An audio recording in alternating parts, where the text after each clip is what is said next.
네, 안녕하세요.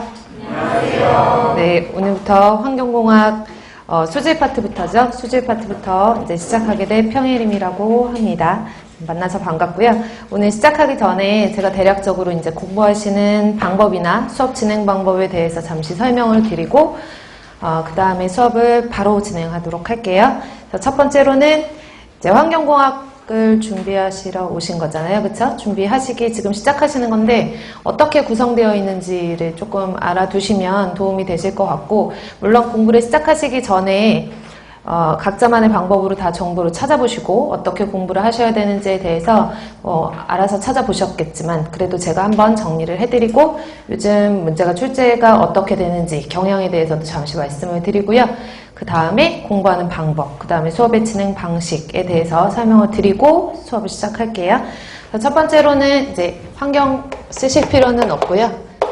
인터넷 뒤지면 다 나오는 정보예요. 그래서 환경공학이라고 하면 되게 포괄적이거든요. 뭐 오시기 전에 인터넷 많이 찾아보셨죠? 그러면 환경공학은 제 이름도 많이 찾아보셨겠죠, 그쵸?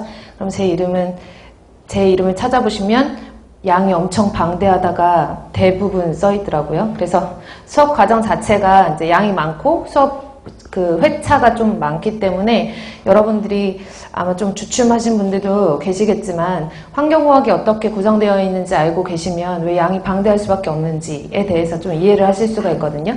그래서 환경공학이라고 하는 것은 총 시험 문제에 나올 때 뭐 시험은 환경직 공무원 9급, 7급 뿐만 아니라 뭐 연구사 시험도 있고 환경부 시험도 있고 국가직 시험 문제도 있고, 그래서 되게 다양한 분야에서 환경직을 뽑잖아요. 그쵸? 뽑는 과정에서 환경공학이라는 과목 안에 포함되어 있는 과목은 첫 번째로는 수질환경, 환경 뺄게요. 두 번째로는 대기환경, 세 번째로는 뭐 있죠? 다 알고 계시죠? 네 번째로는 토양이라고 하는데 뭐 토양이나 지하수 같은 것들도 토양에 포함이 시킬게요. 뭐 분야를 제가 딱딱딱 나누기에는 수질, 대기, 폐기물 이외에는 조금 애매하기 때문에 다섯 번째는 소음과 진동이에요. 소음, 진동이 플러스가 아니라 소음과 진동 파트가 따로거든요. 그래서 소음과 진동. 그 다음에 여섯 번째는 제가 수업 시간 잘하는 말인데 찌끄러기. 그래서 뭐 우리가 보통 환경공학에 당연히 환경 같은 경우에는 상당히 많은 과목들이 포함되어 있기 때문에 과학기술이잖아요. 그쵸? 그래서 순수한 과학 플러스 기술까지 융합이 되어 있어서 뭐 요즘에 많이 이슈가 되는 화학물질에 대한 시험 문제도 어떻게 보면 환경적인 문제이기 때문에 여기에 포함이 될 수도 있고, 그래서 기타를 넣을게요.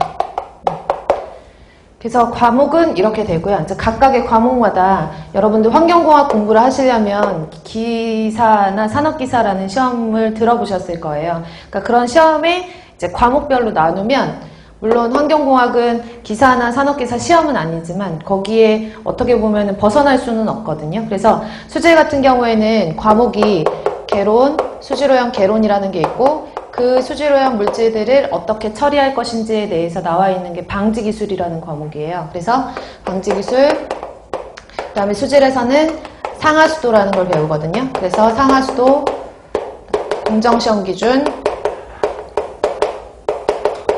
법규, 수질오염 관계 법규 이렇게 구성되어 있고, 대기 같은 경우에는 개론, 똑같이 마찬가지로 대기오염 방지기술, 그 다음에 연소공학, 그 다음에 마찬가지로 공정시험 기준.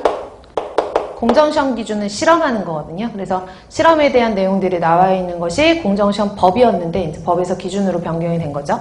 그 다음에 대기오염 관련 법규.